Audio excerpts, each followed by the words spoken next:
نحمده ونصلي ونسلم على رسوله الكريم أما بعد فأعوذ بالله من الشيطان الرجيم بسم الله الرحمن الرحيم وما ينطق عن الهوى هو إلا وحي يوحى صدق الله العظيم إن الله وملائكته يصلون على النبي يا أيها الذين آمنوا صلوا عليه وسلموا تسليما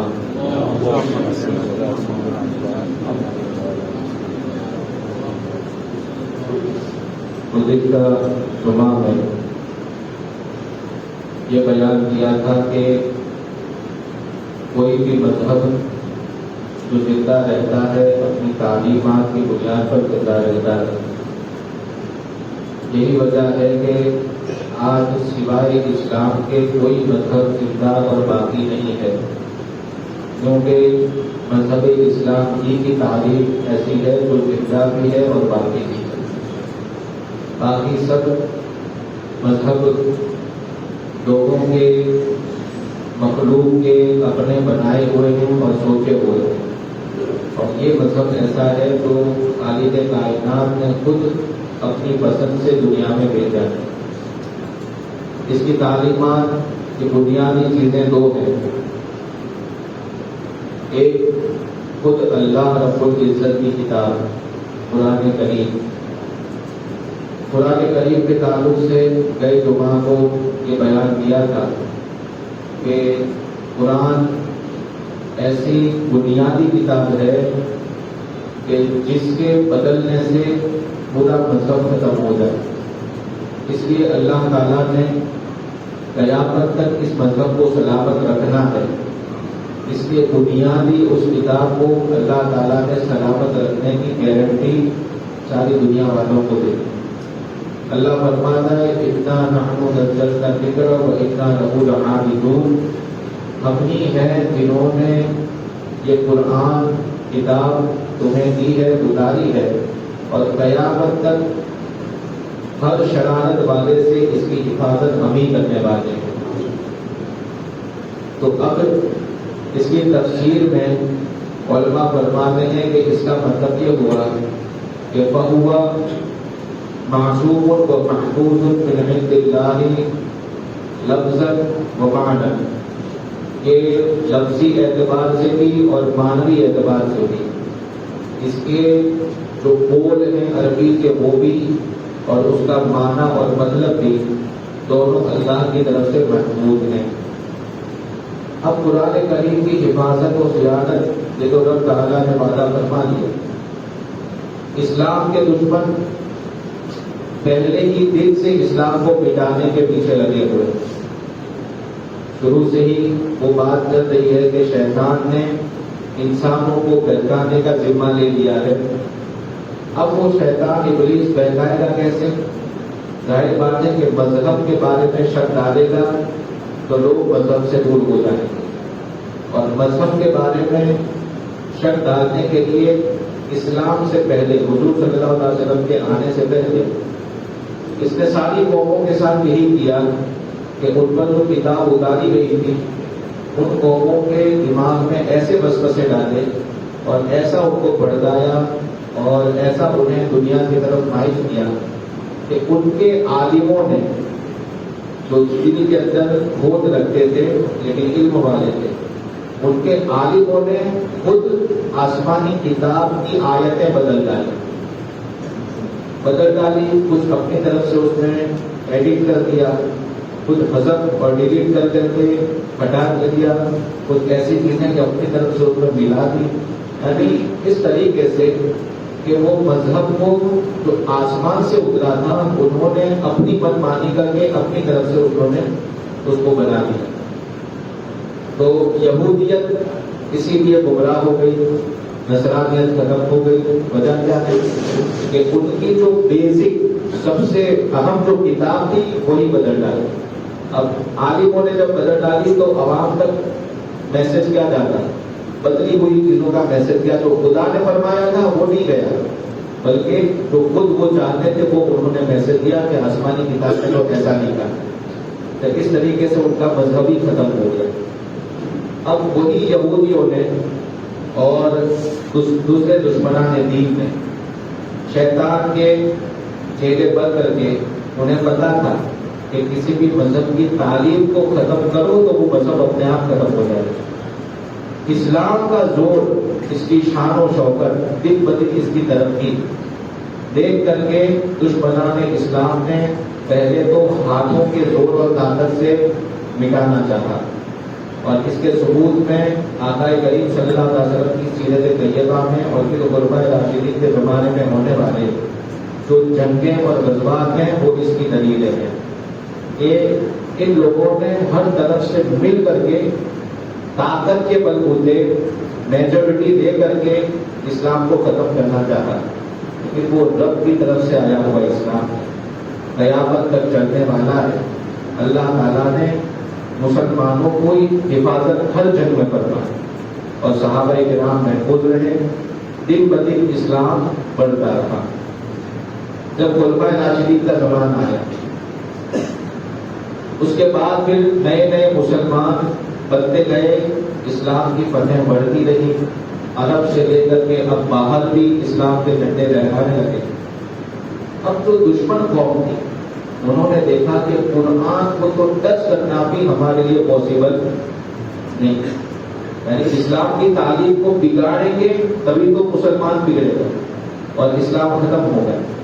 تو انہوں نے تو سوچا، کہانی تو بہت کی لیکن پہلے ہی دن سے تعلیم کو ختم کرنے کی کوشش کی گئی. اس کی دلیل قرآن میں ہے. اللہ ارشاد فرماتا ہے وَإِن كُنتُمْ فِي رَيْبٍ مِّمَّا نَزَّلْنَا عَلَىٰ عَبْدِنَا فَأْتُوا بِسُورَةٍ مِّن مِّثْلِهِ. قرآن کے اندر شک پیدا کرنا چاہا اس وقت کے مشرکوں نے. یہ آج کے ان کے چہرے نئے نئے نہیں ہیں، وہ پہلے ہی سے یہ کوشش کرتے کہ قرآن کے اندر شک ڈالو. اللہ تعالیٰ فرماتا ہے کہ تم قرآن کے معاملے میں شک کرتے ہو، اگر تمہیں ذرہ برابر ڈاؤٹ ہو کہ یہ کسی انسان نے اپنی طرف سے کہا ہے، اللہ کا کلام نہیں ہے، تو ایک آیت اس کے جیسی حسن و خوبی والی لا کر کے دکھا دو. 1400 برس بیت گئے، ریکارڈ ہے وہ 30 پاروں میں سے ایک آیت کسی سے نہیں ہوگا. پوری دنیا نے دیکھا، آج تک کسی سے نہیں ہوگا. یہ سب سے بڑی حقانیت کی دلیل ہے. ورنہ باطل طاقتوں نے عربی کتنی سیکھی. ارے یہ لوگ تو بعد میں سیکھیں گے، اس زمانے کے فصیح بلیغ خود عرب کے پیدا ہونے والے کیسے تھے، اور دشمنیاں پھوٹ پھوٹ کے بھری ہوئی تھی. ابو جہل، ابو لہب، عتبہ، شیبہ، یہ لوگ کیسے تھے؟ وہ عربی خود ہوتے ہوئے، نسل کے عربی ہوتے ہوئے ان سے بھی ایک آیت رات دن کوشش کے باوجود نہیں ہو سکی. ان کا دیکھا، پھر بعد میں چل کر کے یہودیوں نے، یہ سب نے بہت کوشش کی، لیکن قرآن کی تعلیم کا ایک حرف بھی کوئی ادھر سے ادھر نہیں کر سکا. اب آقا کریم صلی اللہ علیہ وسلم نے جو اسلام کی تعلیم دی، پہلا اس کا جو ذریعہ وہ قرآن کریم. قرآن کریم کے بعد دوسرا نمبر حدیث رسول کا. اللہ رب العزت ارشاد فرماتا ہے وما ينطق عن الهوى ان هو الا وحی یوحی. میرا نبی جو کہتا ہے وہ اپنی طرف سے نہیں کہتا، اپنی خواہش کی بات نہیں کرتا، وہ جو بھی کہتا ہے وہ اللہ کی طرف سے حکم ہوتا ہے، وحی ہوتی ہے. تو حدیث رسول یہ دوسرا منبع اور خزانہ ہے اس کا، اسلامی تعلیم کا. حدیث رسول کے الفاظ کے بارے میں جیسا قرآن کی آیتوں کو محفوظ کر لیا گیا، اب اس طریقے سے اب حدیث رسول کے بارے میں کیا ہے؟ تو حدیث رسول کے تعلق سے آقا کریم تو غیب جاننے والے، وہ جانتے ہی ہیں کہ بعد میں آنے والے اس کے اوپر جب قرآن کے اوپر ان کا بس نہیں چلے گا اور یہ نہیں کہہ سکیں گے کہ اللہ فرماتا ہے، یہ کہہ کر کے وہ کوئی آیت جھوٹی نہیں پڑھ پائے. کیونکہ جہاں کہیں ایک نقطے کا بھی فرق آئے گا دنیا کے کروڑوں حافظ کھڑے ہو جائیں گے اور وہ کہہ دیں گے کہ یہ چھپائی میں غلطی ہے. الحمدللہ آج تک، ورنہ پرنٹنگ پریس ان کے ہاتھ میں ہے، پوری طاقت ان کے ہاتھ میں ہے. کیا وجہ ہے کہ ایک نقطہ بھی زبر زیر بھی ادھر سے ادھر نہیں کر سکے؟ یہ اللہ کی طرف سے قدرت ہے نہیں، یہ حضور کا معجزہ ہے کہ اتنی طاقت ہوتے ہوئے کچھ نہ کر سکے؟ یہ ان کی عاجزی ہے، یہ ہار چکے، کیونکہ اللہ نے فرمایا ہم نے اتارا ہے اور ہم ہی حفاظت کرنے کا ہے۔ اس لیے ہم چیلنج سے کہتے ہیں کہ یہ ہمارا قرآن حقانیت کی دلیل ہے قیامت کی صبح تک۔ مجال ہو تو ایک آیت چینج کر کے دکھا دو، کوئی نہیں کر سکتا۔ اب بات آئی حدیث رسول کی، آقا کریم صلی اللہ علیہ وسلم نے اس کی حفاظت اس طریقے سے فرمائی۔ حضور ارشاد فرماتے ہیں من کذب علی متعمدا فلیتبوأ مقعدہ من النار، جس نے میرا نام لے کر کے، میری بات کا نام لے کر کے، حدیث کا نام لے کر کے اپنی طرف سے کوئی اگر ایک لفظ بھی کہا تو اس کے اوپر جہنم واجب ہے، یقیناً وہ کہاں جائے گا؟ جہنم میں جائے گا، وہ جہنم کے اندر ضرور پہنچے گا۔ کیوں؟ حضور کے بارے میں جھوٹ بولے، یہ حضور نے فرمایا جبکہ حضور نے وہ نہیں فرمایا۔ اب جب یہ بات آئی، آقا کریم صلی اللہ علیہ وسلم نے پہلے ہی اعلان فرما دیا، صحابہ کرام نے اسے سن لیا، سمجھ لیا کہ حدیث رسول میں ایک اشارہ میں دیا کہ آگے کچھ ایسے آئیں گے۔ ایک حدیث میں ہے کہ حضور صلی اللہ علیہ وسلم ارشاد فرماتے ہیں کہ آگے ایسے دجال، ایسے کذاب، ایسے جھوٹے آئیں گے کہ ان سے تم ایسی ایسی حدیثوں کی باتیں سنو گے، ایسی ایسی اچھی باتیں سنو گے کہ نہ تم نے سنی ہوگی نہ تمہارے باپ دادا نے سنی ہوگی۔ تو وہ لوگ دین کے خطرناک دشمن ہیں، ان سے بچتے رہے، یہ مفہوم حدیث ہے۔ آپ سوچو کہ اس حدیث کے ذریعے حضور صلی اللہ علیہ وسلم نے بتا دیا کہ آگے چل کر کے یہ ہونے والا ہے کہ میری حدیث میں ملاوٹ لوگ کریں گے، ورنہ قرآن کے بارے میں کیوں نہیں کہا کہ جس نے قرآن کی آیت اپنی طرف سے بنا کے پیش کی اس کے لیے جہنم واجب؟ کیوں؟ اس لیے کہ قرآن کی آیت میں یہ پاسبل ہی نہیں، ہاں اس کے مطلب بدل سکتا ہے۔ اس لیے حضور فرماتے ہیں من قال فی القرآن برأیہ فقد کفر، جس نے قرآن کا مطلب اپنے دماغ سے نکالا وہ کافر ہو گیا، اصول اسلام سے ہٹ کر کے، جیسے وہابیوں نے نکالا کہ کہتے ہیں کہ اللہ کے سوا کسی کو اتنے غیب نہیں، اس کے اوپر آیت پیش کرتے ہیں، اس کا مطلب کیا؟ قرآن میں اپنی طرف سے انہوں نے پیش کیا، تو یہ کیا ہو گئے؟ سیدھے کفر میں چلے۔ اب قرآن کریم کی آیت کے اندر کوئی تبدیلی، کوئی بدلاؤ نہیں آ سکتا، کوئی ملاوٹ نہیں ہو سکتی۔ حدیث پاک میں حضور صلی اللہ علیہ وسلم فرماتے کہ من کذب علی متعمدا فلیتبوأ مقعدہ من النار، جس نے میری حدیث میں جھوٹ کہا اس کا ٹھکانہ جہنم لازمی ہو گیا۔ اب اس کا مطلب کیا ہوا؟ کہ یہ اشارہ کر رہا ہے کہ آگے چل کر کے یہ ہونے والا ہے۔ اب بد مذہبوں نے، فرقے جو بنے، سب سے پرانے جو منافق ہوئے اسلام میں، اسلام کو نقصان پہنچانے والے، حضور صلی اللہ علیہ وسلم کے زمانے میں جو منافقین تھے وہ تو تھے، اب اس کے بعد خلفائے راشدین کے زمانے میں جو اسلام کے نام سے سب سے پہلے جو فرقے بنے، جس کا لباس اسلامی، زبان اسلامی، سب اسلامی، لیکن وہ اندر سے کافر۔ اعلیٰ حضرت فرماتے ہیں ثیاب فی ثیاب لب الکلمہ، دل میں گستاخی۔ ثیاب فی ثیاب، مسلمان کے لباس میں، انسان کے لباس میں یہ ایمان کو کھانے والے بھیڑیے ہیں۔ ثیاب فی ثیاب، ایسے ثیاب فی ثیاب ہیں کہ لب پر کلمہ، کہ حضور کی سنت پر عمل کرو، رسول اللہ کی مانو، حدیث پر چلو، لیکن دل میں گستاخی، میلاد مت مناؤ، ان کو کچھ نہیں ہے، وہ کچھ نہیں کر سکتے، معاذ اللہ یہ دل میں کیا ہے؟ گستاخی۔ ثیاب فی ثیاب، لب پر کلمہ، دل میں گستاخی۔ تو اعلیٰ حضرت نصیحت کرتے ہیں، کہتے ہیں کہ سلام اسلام ملحد کو، تیرا اسلام تیرے پاس کر، کہ تسلیم زبانی ہے، تیری جو اسلام کی باتیں ہیں وہ صرف زبان کی ہے، اور ہمیں جو چاہیے وہ دل کا مسلمان چاہیے۔ تو ہمیں جو سننا ہے کس کا سننا ہے؟ دل سے جو مسلمان ہے اس کا سننا ہے۔ بات اتنی لمبی کا وقت نہیں ہوتا جمعہ میں، فوراً میں اپنی آخری بات پر آتا ہوں کہ حدیث رسول صلی اللہ علیہ وسلم نے، حدیث رسول صلی اللہ علیہ وسلم کے متعلق دشمنان اسلام نے پھر اسی کو ٹارگٹ بنانا ہے. سب سے زیادہ اس کو ٹارگٹ بنایا کس نے؟ سب سے پہلے جو باطل فرقے بنے، رافضی، خارجی، یہ دونوں فرقے کون سے ہیں؟ اسلام میں سب سے پرانے فرقے، رافضی فرقہ اور خارجی فرقہ. یہ دونوں صحابہ اور اہل بیت کی دشمنی میں یہ تیار ہوئے، اور ان لوگوں نے اپنے اپنے مذہب کی تعریف میں، لیکن فرق دونوں میں کیا ہے؟ خارجی جو ہے وہ ایسا کہ اس نے کھلا کھلا قرآن حدیث کا نام لے کر کے معاذ اللہ صحابہ اہل بیت کو بھی کافر کہنا شروع کر دیا. قرآن حدیث کا نام لے کر کے ہم تو صرف قرآن پر عمل کرتے ہیں، ہم تو صرف حدیث پر عمل کرتے ہیں. تو آج کی ان کی نسل کا جو اثر ہے یہ غیر مقلد وہابی اہل حدیث کے سب میں آپ کو دیکھنے کو ملتا ہے کہ ہم تو صرف حدیث پر عمل کرتے ہیں. تو یہ سب سے پہلا خارجی فرقے کا دعویٰ تھا کہ ہم کسی کو نہیں مانتے. معاذ اللہ جو حدیث امت کو دینے والے، پڑھانے والے جو صحابہ ہیں انہی کو یہ کافر کہتے ہیں. کس کی وجہ سے؟ قرآن اور حدیث کا نام لے کر. یہ خارجی فرقہ کہ جس نے قرآن حدیث کا نام زبان پر لے لیا، ڈھال کس کو بنا دیا؟ قرآن حدیث کو، اور لوگوں کو کافر کہنا شروع کر دیا. رافضی فرقہ کچھ اعتبار سے اس سے کہیں زیادہ خطرناک ثابت ہوا.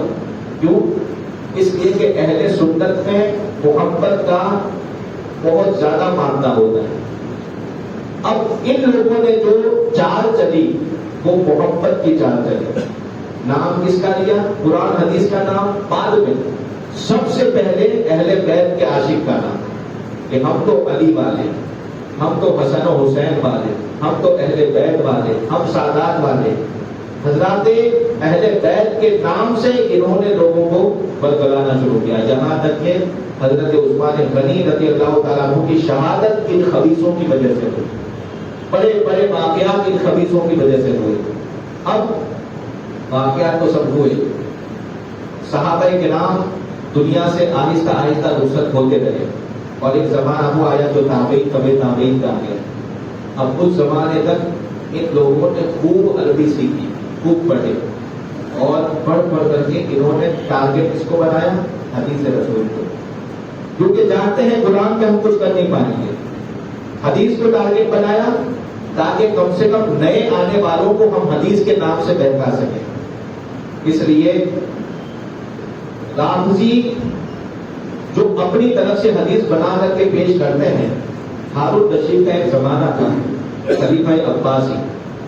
اس کے زمانے میں، ہارون رشید کے زمانے میں ایک محدث پکڑا گیا، حدیث سے پڑھانے والا وہ پکڑا گیا. جب وہ پکڑا گیا بد مذہب، اس کے بارے میں پتا چلا بادشاہ کو کہ یہ حدیثیں غلط بیان کرتا ہے حضور کے نام سے. جب اس کو پکڑا، کورٹ میں اس کے قاضی کے پاس اس کا مقدمہ چلتا رہا. فیصلے کا دن آیا، فیصلے کے اندر اس کو سزائے موت دی گئی. کیوں؟ اس لیے کہ پہلے یہی ہوتا تھا، جو حضور کے نام پر ذرا برابر جھوٹ بولتا تھا، غلط بولتا تھا، اس کو سزائے موت دی جاتی. اس کو سزائے موت دی گئی. ہارون رشید کے سامنے اس کو لایا گیا. کہتا ہے کہ خلیفہ تم مجھے مارنا چاہتے ہو، قتل کرنا چاہتے ہو، کیوں؟ تو خلیفہ عباسی نے کہا کہ ناس میں، تاکہ میں خود سے لوگوں کو بچا لوں، تیری بہکاوے کی باتوں سے لوگوں کو میں بچا لوں، اس لیے میں تجھے قتل کروں گا. تو کہتا ہے ما تفعلوا بأربعة ألف حدیث، 14,000 حدیث، کہ ان 14,000 حدیثوں کا کیا کرو گے جو میں نے لوگوں کے اندر پھیلا دی ہے، جس کے اندر حرام کو میں نے حلال کر دیا ہے اور حلال کو میں نے حرام کر دیا ہے، جس کے اندر میں نے عقیدوں کے خلاف لوگوں کو سکھایا ہے اور حضور کے نام سے سکھایا ہے. ان 14,000 حدیثوں کے بارے میں تم کیا کرو گے؟ اس کو کیسے لوگوں سے نکالو گے؟ تو ہارون رشید غضب اور جلال میں آ کر کے، کیونکہ وہ لوگ علماء کے قدردان تھے، ہمیشہ ان بادشاہوں کے پاس علماء رہتے تھے. جلال میں ہارون رشید کہتے ہیں یا عدو اللہ ما تظن بأبی اسحاق الفزاری وعبد اللہ ابن مبارک انہما یدخلانہ دخلا، کہ اے خبیث، اے دشمن اسلام، تو سمجھتا کیا ہے ابو اسحاق فزاری کو اور عبداللہ ابن مبارک کو کہ تیری ایک ایک جھوٹی بات کو ایسے چھنی کی طرح چھان کر کے کچرے میں ڈال دیں گے اور حدیث رسول کا اصل مادہ اور اصل نور لوگوں تک کو پہنچائیں. مطلب کیا ہے کہ ایسے علماء آئے اور اللہ تعالیٰ نے ایسے محدثین پیدا کیے کہ یہ لوگ جو اپنی طرف سے لاکھوں حدیثیں بناتے رہے لیکن قربان ان مقدس ہستیوں پر حضرت امام شافعی، حضرت امام زہری، حضرت امام یحییٰ ابن معین، حضرت امام مسلم، حضرت امام بخاری، حضرت ابن حبان، حضرت امام دارقطنی، یہ وہ مقدس ہستیاں کتنے نام آپ کو بتاؤں. یہ وہ مقدس ہستیاں ہیں کہ جنہوں نے جتنی حدیثیں دنیا میں پائی جاتی ہیں اس کو کس نے اپنی زبان سے بیان کیا ہے. ہر ایک کا پورا دایا بیٹا کتابوں میں لا کر کے رکھ دیا کہ یہ ایسا تھا، یہ ایسا تھا، یہ ایسا تھا. آج کے زمانے میں ہم لوگوں کے لیے الحمدللہ یہ اتنی آسانی ہو گئی ہے. بس شرط کیا ہے کہ کسی بھی حدیث کو حدیث کے نام سے اگر سنیں تو بس اس کے اوپر ہم یہ نہ کہیں اگر تھوڑا سا بھی اس میں ڈاؤٹ لگتا ہے کہ عقیدے کے کچھ خلاف نظر آتا ہے یا تھوڑا سا بھی اس میں یہ ایسا ٹینشن والی بات لگتی ہے تو کچھ نہ سمجھیں، اپنی زبان کو خاموش رکھیں اور سیدھے اپنے قابل علماء کے نام سے رابطہ کریں اور ان سے پوچھیں کہ کیا ایسی حدیث ہے، اگر ہے تو اس کا مطلب کیا ہے اور نہیں ہے تو ایسا کیوں ہے. اگر آپ یہ سامنے رکھیں گے تو بالکل آپ کے سامنے نور کا نور ہو جائے گا اور جہالت کا اندھیرا آپ سے دور ہو جائے گا.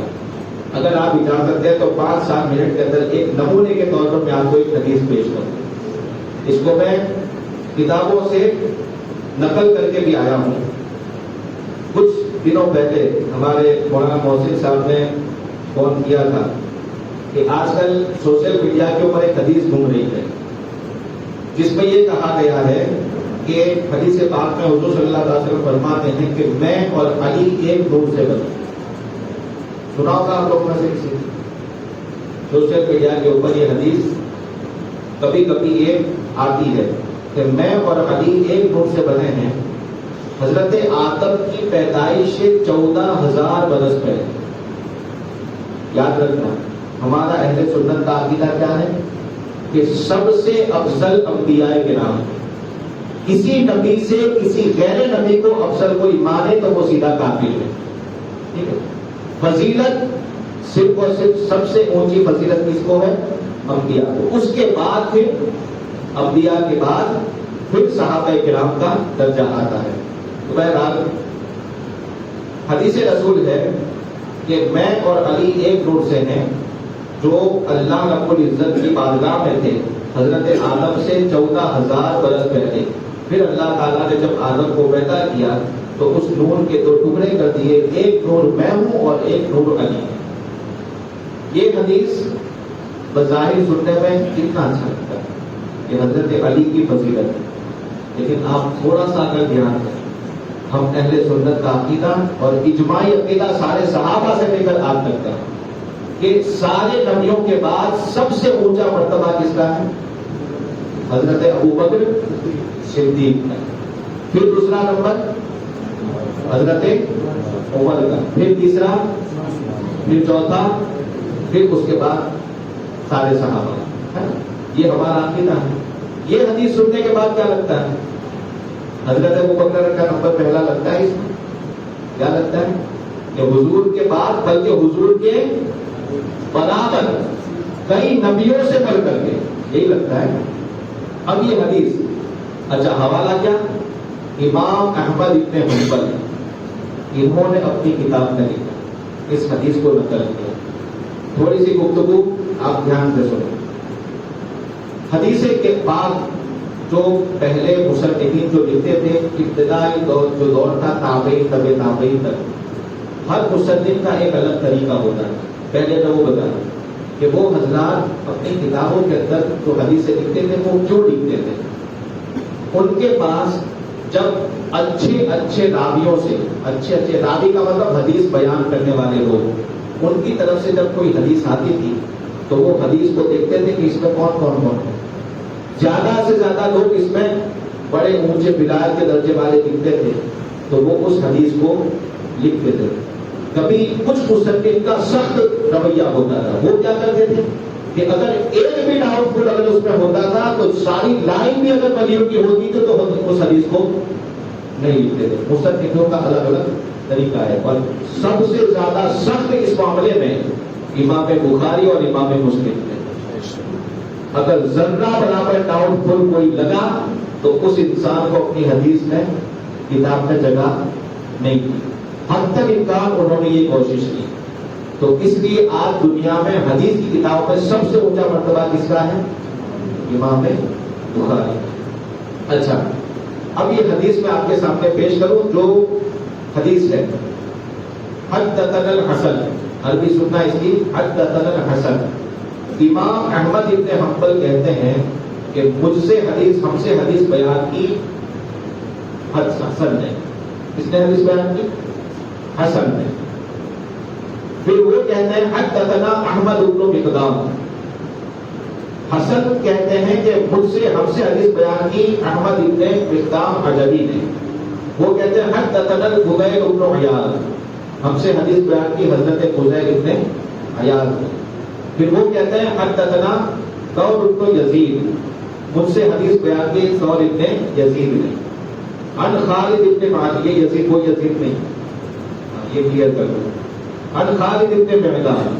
وہ کہتے ہیں ہم سے حدیث بیان کی خالد ابن معدان نے. عن زازان. وہ روایت کرتے ہیں زازان سے. پھر وہ روایت کرتے ہیں حضرت سلمان فارسی رضی اللہ عنہ. یہ صحابی آ گئے حضرت سلمان فارسی. اب یہ حدیث سنو. قال حضرت سلمان فارسی کہتے ہیں قال سمعت حبیبی رسول اللہ صلی اللہ علیہ وسلم. میں نے اپنے محبوب رسول اللہ صلی اللہ علیہ وسلم کو فرماتے ہوئے سنا. فرماتے ہیں کہ کنا انا و علی نورا بین یدی اللہ عز وجل قبل ان یخلق آدم باربعۃ عشر الف عام. کہ میں اور علی اللہ کی بارگاہ میں نور کی شکل میں تھے حضرت آدم کی پیدائش سے 14,000 برس پہلے بھی. پھر جب اللہ تعالیٰ نے آدم کو پیدا کیا تو اس نور کے 2 حصے کر دیے اور ایک حصہ میں ہوں اور ایک حصہ علی ہے. یہ حدیث کس میں ہے؟ امام احمد ابن حنبل کی کتاب فضائل الصحابہ. اب یہ سن کر کے کوئی بھی سنی مسلمان ہوگا جس کو کچھ علم نہیں ہو بیچارہ کیا کہ سبحان اللہ اور فوراً وہ رافضی کی بات میں آ جائے. دیکھو ابو بکر صدیق کے بارے میں ایسا ہے. حضرت علی تو کب تھے؟ حضور کے 7 سال تھے. یعنی جب سے حضور ہیں تب سے علی بھی ہیں. برابری کا دعویٰ ہوا. اب دیکھو اب اس حدیث کو اگر دیکھنا ہے پرکھنا ہے ہمارے علماء اسلاف نے کیا طریقہ اختیار کیا. بہت محنت اور بہت پسینہ بہانے کے یہ کام ہے لیکن ایک نمونے کے طور پر میں آپ کو اس لیے میں کہتا ہوں کہ حدیث کا کام بہت بڑے علماء کا ہے. ہمارا کام صرف ہمارے علماء کی سننا ہے. ٹھیک ہے ابھی آپ سنو گے تھوڑا سا تو پتا چل جائے گا. اب اس حدیث کے اندر ایک قانون میں آپ کو بتاؤں. پوری حدیث میں بیان جو کی ہے اس کی چین ہے. چین کیا ہے؟ سب سے پہلے امام احمد ابن حنبل. کتاب سے جو چین نکلی وہ کون؟ کتاب کے مصنف امام احمد ابن حنبل. دوسرے نمبر حضرت حسن. تیسرا نمبر حضرت احمد ابن مقدام. چوتھا نمبر فضیل ابن عیاض. پانچواں نمبر ثور ابن یزید. چھٹا نمبر خالد ابن معدان. ساتواں نمبر زاجان اور 8واں نمبر حضرت سلمان فارسی. یہ 8 لوگوں کی چین ہے. اب حدیث کا قانون یہ ہے کہ یہ چین میں جتنے لوگ ہیں ہر ایک کا ایسا ہونا چاہیے کہ جو کبھی بھی اپنی زندگی میں پوری زندگی میں دنیا کی بات میں بھی جو جھوٹ نہ بولا اور ایک بار بھی جو جھوٹ بولا نہ ہو. نمازوں کا مکمل پابند ہو. شریعت کا مکمل پابند ہو. ہر اعتبار سے عقیدہ اس کا اہل سنت و جماعت کا ٹناٹن عقیدہ رکھتا ہو. اور پھر اس کے بعد شرط یہ ہے کہ جس سے چین والے نے اپنے سے آگے والے سے جس سے حدیث سنی ہے اس کے دونوں کی تاریخ ولادت کے اعتبار سے اور مرنے کی تاریخ کے اعتبار سے زمانہ دونوں کا ایک ثابت ہوتا ہو، اور مکان اور تاریخ کے اعتبار سے دونوں کی ملاقات بھی ثابت ہوتی ہو کہ اس نے اس سے سنا ہے، کیونکہ اس زمانے میں واٹس ایپ سے حدیث نہیں سنائی جاتی تھی، تو دونوں کی ملاقات بھی ثابت ہو، ملاقات کے بعد دونوں کا سننا ثابت ہو، یہ ساری بہت ساری شرطیں اختلاف محدثین کے ساتھ جب وہ ساری چیزوں کی فرق ہو جاتی ہے تب حدیث کے بارے میں کہا جاتا ہے کہ یہ حدیث کیسی ہے، حقیقت میں حضور سے ثابت ہے یا نہیں ہے۔ اب میں آپ کو بتاؤں، یہ حدیث میں سب سے پہلے جو مصنف ہے وہ تو امام احمد ابن حنبل تو 4 مجتہد میں سے ایک مجتہد ہے، ان کے بارے میں آنکھ بند کر کے یقین ہے کہ یہ ہمارے پیشوا ہیں اور ان کی باتوں کے اوپر کوئی ڈاؤٹ نہیں ہے، ٹھیک ہے۔ اب انہوں نے جس سے حدیث لی ہے، پہلا نمبر، سب سے پہلا نمبر جو کتاب میں ہے وہ ہے حسن کا۔ کس کا نام ہے؟ اب یہ حسن ہے کون؟ حسن نام کے تو ہزاروں لوگ ہوتے ہیں، اب یہ حسن کون ہے؟ اب اگر کوئی کہے کہ یزید، اب یزید تو ایک پلید ہے، بات سمجھ آئی، اہل بیت کا دشمن، اور ایک حضرت یزید ہے جو صحابی ہے، تو اگر کوئی کہے کہ ہم سے یزید نے یہ حدیث بیان کی تو پوچھیں گے بھائی کون سے حدیث؟ یزید۔ اگر وہ کہے کہ یزید پلید ڈریا سے، اور اگر یہ کہا کہ یزید وہ جو صحابی ہیں دل و جان پر، تو پہلے پتا ہونا چاہیے کہ یہ راوی میں ہے کون حسن۔ تو حسن نام کے راوی کون ہیں؟ ہزاروں نام کے ہیں، اور محدث بھی کئی لوگ ہوتے ہیں ایک ہی نام کے۔ اب اس میں پتہ لگانا ہے تو اب اس کا طریقہ کہ جس کتاب میں آپ نے حدیث پڑھی ہے اس کتاب کے مصنف کا کتاب لکھنے کا ایک طریقہ ہوتا ہے خاص، ان کا ایک منہج ہوتا ہے، طریقہ ہوتا ہے، اس طریقے کو آپ کو دیکھنا ہوگا پوری کتاب پڑھ کر کے کہ انہوں نے کس طریقے سے کتاب لکھی ہے۔ جب اس کے اوپر تلاش کی گئی تو کیا ملا کہ امام احمد ابن حنبل نے یہ اپنی جو کتاب لکھی ہے اس میں ان کا طریقہ یہ ہے کہ وہ اپنے جس سے انہوں نے حدیث سنی اس حدیث سنانے والے راوی ایک کو پکڑ لیتے ہیں اور پھر اس سے جتنی بھی حدیثیں انہوں نے زندگی میں سنی ہے اس تعلق سے وہ سب حدیثیں ایک ساتھ بیان کر دیتے ہیں، چاہے وہ وضو کے بیان کی ہو، چاہے وہ کسی بیان کی ہو، کبھی کبھی ایک ہی موضوع کے تعلق سے۔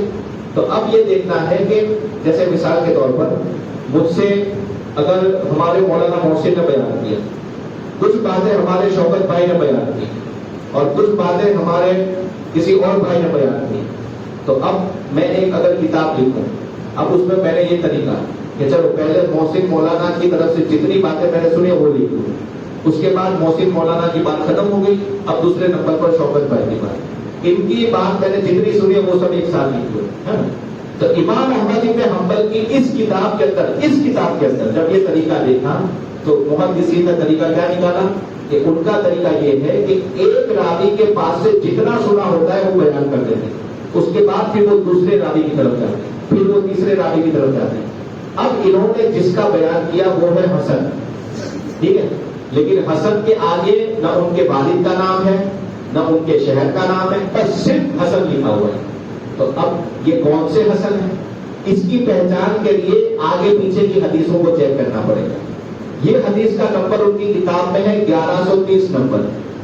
اب 1129 کو جب دیکھا تو 1129 نمبر کی حدیث کے اندر یہ لکھا ہوا ملا، کہتے ہیں حدثنا حسن بن علی بن صالح بن زکریا بصری ابو سعید ادوی۔ کیا کہا انہوں نے کہ ہم سے حدیث بیان کی حسن ابن علی ابن صالح بن زکریا بصری نے، جس کی کنیت پہچان ابو سعید ادوی ہے۔ یہ پورا نام جب سٹارٹنگ کی پہلی بات کہی تو پورا نام لکھا، اب جب ایک بار نام آ گیا اب دوسری بات سارے لقب کی ضرورت، اب دوبارہ دوسری حدیث میں کیا کہتے ہیں حدثنا الحسن، وہی حسن، پھر تیسری حدیث میں کہتے ہیں حدثنا الحسن، وہی حسن، یعنی اسی حسن سے یہ ساری روایت ہے۔ بات سمجھ آ گئی؟ تو اب یہ جب حدیث دیکھی تو 1129 نمبر پر پورا نام ہے، کیا نام ہے؟ حسن ابن علی بن صالح بن زکریا ابو سعید ادوی بصری، یہ پورا نام ہے. اور 1120 والی حدیث میں صرف حدثنا حسن، جس کی جو حدیث میں نے بیان کی نور والی.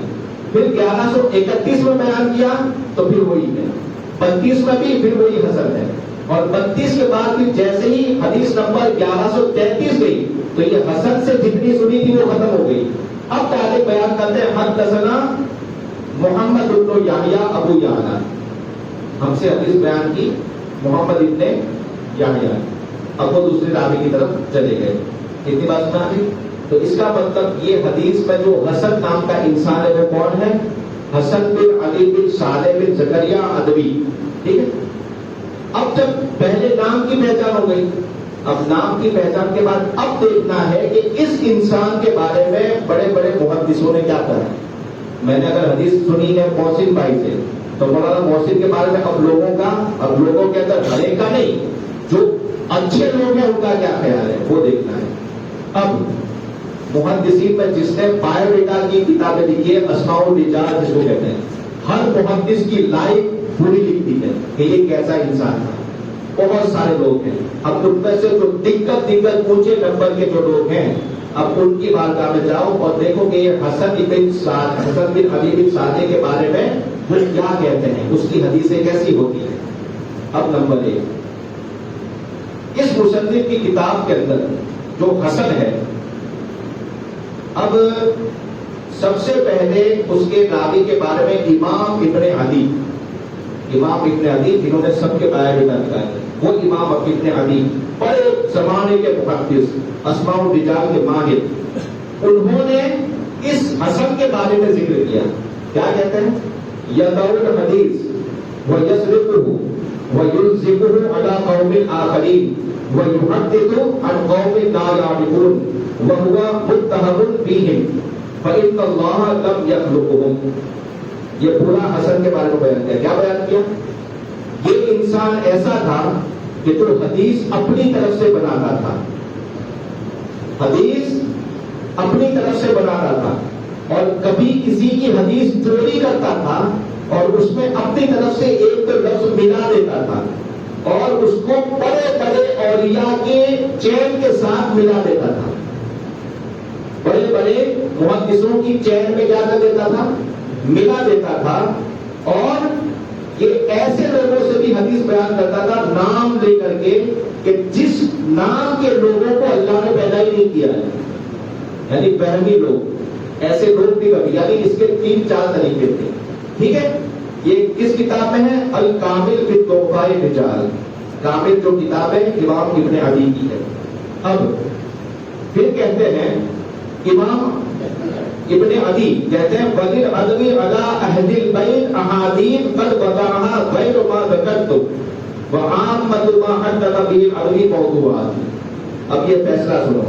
کہا کہ اس عدوی نے، جب ہم نے پوری اس کی لائف کے بارے میں جب پورا چیک کیا، دیکھا، تو ہم نے یہ پایا کہ سب سے زیادہ اس میں حدیثیں جو رسول اللہ کے بارے میں جھوٹ بولی ہیں وہ اہل بیت کے بارے میں بولی. کس کے بارے میں؟ اہل بیت کے بارے میں. جب ہم نے تلاش کیا تو اس کی حالت یہ نکلی. یہ ایک امام ابن عدی کا فیصلہ. اب دوسرے امام ابن حبان، یہ بھی اپنے بارے کے بہت اونچے مقام رکھنے والے ہیں. امام ابن حبان نے اس حسن ابن علی بصری ادوی کے بارے میں کیا کہا؟ دیکھو الفاظ ہیں. وَيَدَعُ عَلَىٰ مَنْ رَآهُمْ وَقَدْ تَتَبَّعْتُ فَرَأَيْتُ قَدْ حَدَّثَ عَنِ اسْتِقَاطِ الْأَشْيَاءِ الْمَوْضُوعَاتِ مَا تَزِيدُ عَلَىٰ أَلْفِ حَدِيثٍ. امام ابن حبان کہتے ہیں کہ اپنے زمانے میں جو بڑے محدث ہوتے تھے ان کے ساتھ یہ مل جاتا تھا اور غلط حدیث بیان کر کے ان کے نام سے بیان کرتا تھا. پھر کہتے ہیں کہ میں نے جب اس کے بارے میں گہرائی سے مطالعہ کیا تو دیکھا کہ یہ ہمیشہ اپنی حدیثیں بڑے بڑے اللہ کے ولیوں سے ہی بیان کرتا ہے کہ میں نے ان سے سنا ہے، یعنی بڑے بڑے محدثوں کا نام لے کر کے. اور ایسی حدیثیں کہ جو بالکل اپنی طرف سے بنائی ہوئی ہو، اور اس کی حدیثوں کی تعداد میری نظر میں، ابن حبان کہتے ہیں میری نظر میں اس کی بناوٹی حدیثیں 1000 سے زیادہ ہیں. کتنی؟ 1000 سے زیادہ. تیسرے، اب زیادہ وقت نہیں لوں گا، وقت آج بہت زیادہ ہو گیا معذرت کے ساتھ، لیکن بات ایسی ہے بس 2-4 منٹ میں اپنی بات ختم کرتا ہوں. امام دارقطنی کہتے ہیں وضع اسانید و متون، اس نے سندیں بھی اپنی طرف سے بنائی، چین بھی اپنی طرف سے بنائی اور حدیث بھی اپنی طرف سے بنائی. کبھی چین کو حدیث پر فٹ کر دیتا ہے اور کبھی حدیث کو چین پر فٹ کر دیتا ہے. حضرت خطیب بغدادی بہت اونچے مقام کے محدث ہیں، یہ کہتے ہیں وکان کذابا، یہ بہت بڑا جھوٹا انسان تھا. امام جلال الدین سیوطی رضی اللہ تعالیٰ عنہ یہ فرماتے ہیں هو احد المعروفین بالوضع، یہ حدیث بنانے کے اندر اپنے زمانے میں بہت مشہور لافظی گزرا ہے. حضرت امام ابن علاء کنانی فرماتے ہیں ابو سعید جو نام کا ہے یہ حسن جو نام ہے اس کا کذاب وضاع، اپنے زمانے کے سب سے بڑے جھوٹوں میں سے اور سب سے بڑے بناوٹی حدیث بیان کرنے والوں میں سے. ٹھیک ہے، اب یہ ہوئی اس کا بایو ڈیٹا. اب پہلے نمبر کا جو راوی ہے اس کے بارے میں یہ چیز آپ کے سامنے آ گئی. اب اس سے آپ سوچو کہ جو اس نے حدیث بیان کی ہے، اب اس حدیث کو اگر ہم دیکھیں، حدیث کو اگر دیکھیں تو صاف ہے کہ حضور صلی اللہ علیہ وسلم کے بعد یا ساتھ سب سے اونچا مرتبہ وہ کس کا بیان کر رہا ہے؟ حضرت مولا، جس سے نبی بھی نیچے جا رہے ہیں.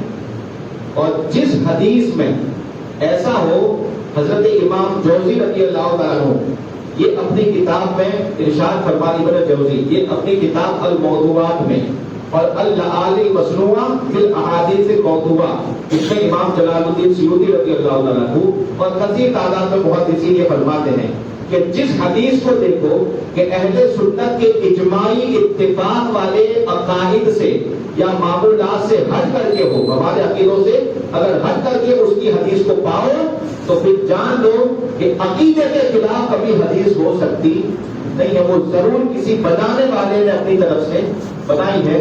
دونوں طرف سے پتا چل گیا کہ یہ کیا ہے، بس نہیں. تو پھر آخری بات کی امام احمد بن حنبل نے بیان کیوں کیا؟ کیا ان کو نہیں پتا تھا؟ تو میں نے آپ کو پہلے ہی بتایا کہ محدثین سب الگ الگ مزاج کے ہوتے ہیں.